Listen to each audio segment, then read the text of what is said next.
تاب و تب در خاک است، مظهر در گنبدی افلاک است. جسم و جان را جوهری ادراک است، آدمی را فطرتی بباک است. نیست اصل و مرگ ما نابود ما، در فناه ما بود موجود ما. نیست اصل و مرگ ما نابود ما، در فناه ما بود موجود ما.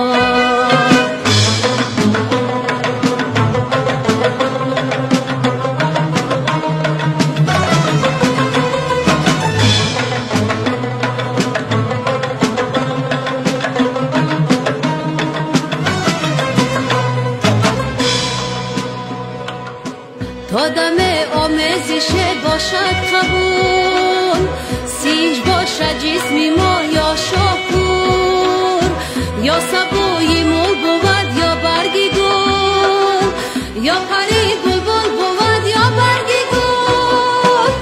ما برنگ نو تجلا میکنه، جاویدان خود را مجلا میکنه. ما برنگ نو تجلا میکنه، جاویدان خود را مجلا میکنه.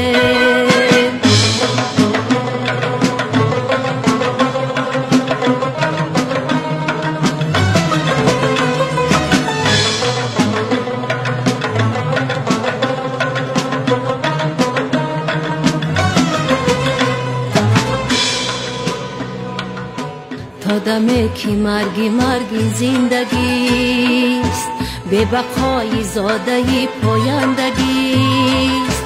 گیروداری نوعی از پاهیدگیست، وسعتی اجداد هم بستگیست. ذره ما پای بستی بودی ماست، شعله ما سرپرستی دادی ماست. ذره ما پای بستی بودی ماست، شعله ما سرپرستی دادی ماست.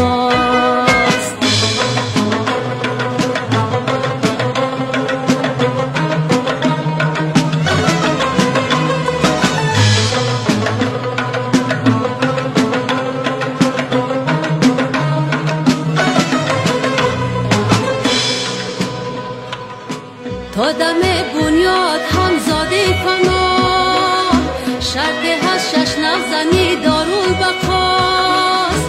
ابتدایی نداری انتهاست، انتها پروردگار انتهاست. ما هزاران بار پیدا میشوه، از هلاکی خویش احیا میشوه. ما هزاران بار پیدا میشوه، از هلاکی خویش احیا میشوه. تا دم تاب و تب در خاک است، مظهر در گنبدی افلاک است. جسم و جان را جوهری ادراک است، آدمی را فطرتی بباک است. نیست اصل و مرگ ما نابود ما، در فناه ما بود موجود ما. نیست اصل و مرگ ما نابود ما، در فناه ما بود موجود ما. نیست اصل و مرگ ما نابود ما، در فناه ما بود موجود ما.